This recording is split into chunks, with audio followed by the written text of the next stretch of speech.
Alright, so today we're going to be talking about the importance of human rights and the access to justice. So my name is Mayra. I graduated from Skyview High School, which is close by here in Nampa, Idaho in 2019. I am a second-year college student that is planning on majoring in social work along with receiving a minor in Spanish. I'm currently working at Panda Express. I've worked there for about 2 years. I'm an associate. I just work the registers in the drive-thru. I'm also a tutor and a mentor for the College Assistant Migrant Program here at Boise State.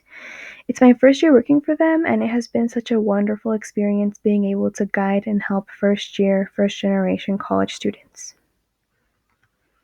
Alright, so what is the social problem? So the social problem I'm going to be talking about is the importance of human rights and access to justice. In today's world, human rights are still and constantly being violated and broken. Although it might not look as extreme or feel as extreme or concerning as it did years ago, it's still a social issue that has to be addressed. Along with these basic human rights being violated, there's a lack of representation that relates to why this is happening. Here on the right, there's a pie chart that was published by the Washington Post by national correspondent Philip Bump back in 2016. The pie chart shows the percentage of racial diversity the House and Senate were made up of. This is not an accurate representation of America's population, especially when it comes to making decisions surrounding those who are oppressed. Not only that, but according to the article, 80% of that demographic was male and 92% identified as Christian, which again, not an accurate representation. Lastly, sometimes the processes one must go through to receive aid can sometimes be difficult and complicated, and it can sadly result in people choosing to not seek the help.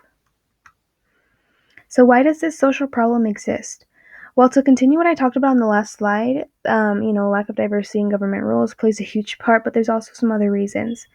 So the Universal Declaration of Human Rights was established in 1948, so it's only been around for 72 years. Plus, if we take a look at history, in particular U.S. history, we can see that this country was built off of racism, slavery, stolen land, forced assimilation, and all those ideas are still embedded into today's societal norms, policies, and laws.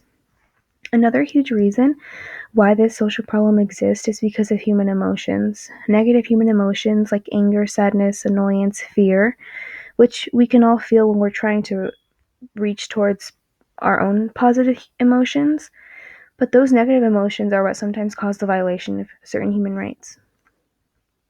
So who's most impacted by the social problem and how are they impacted?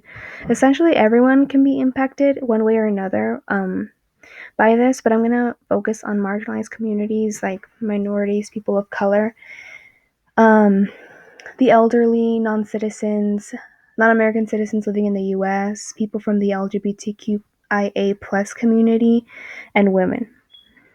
There are many ways they are impacted. By taking a look at the criminal legal system, we can see ways that some of these human rights are not met. To start off, we can see some racial disparities that exist within the prison population, along with poor people being stuck in jail for not having the money to bail out or not having the money to a good, experienced lawyer.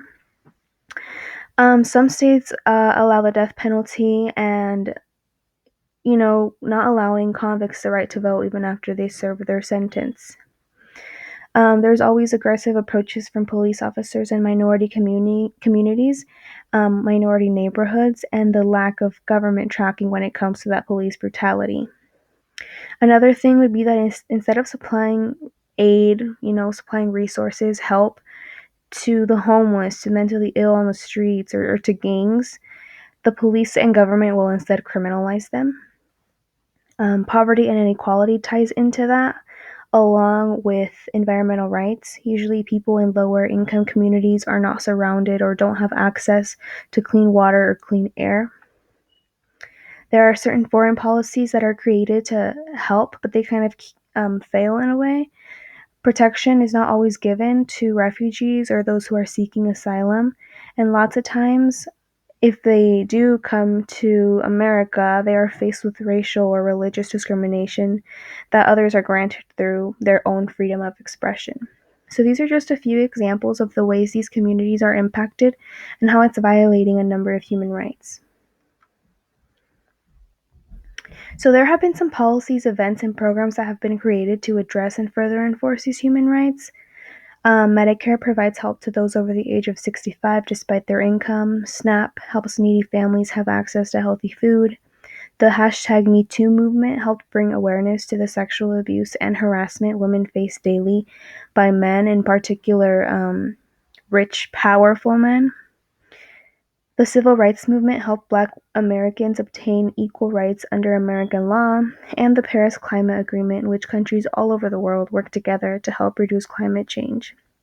Some unsuccessful policies would include Medicaid. Although it is very helpful for the poor, lots of times the working class is stuck in the middle.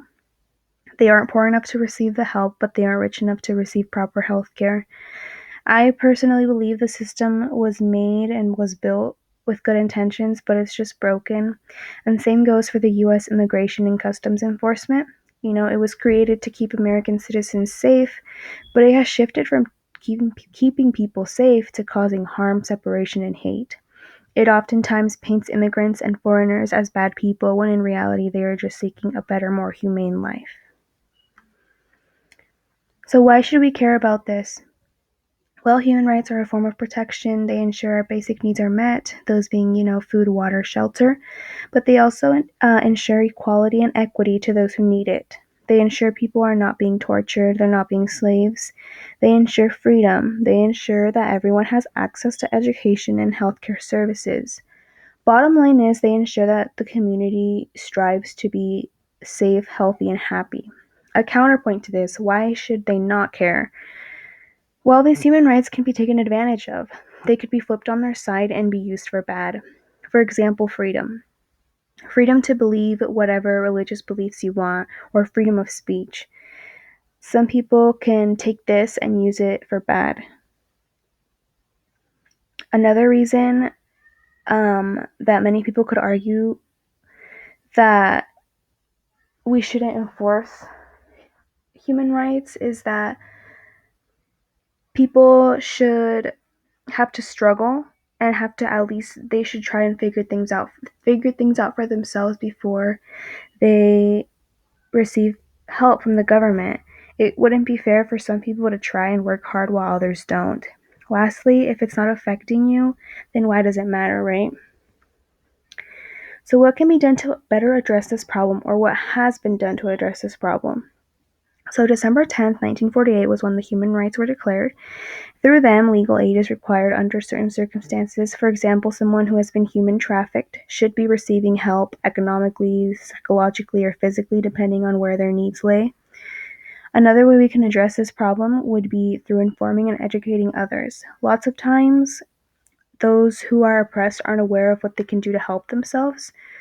Lastly, as a community, being in communication with your city's public or government officials, whether that be by writing letters or peacefully protesting, can bring awareness and attention to the issue, which can result in change.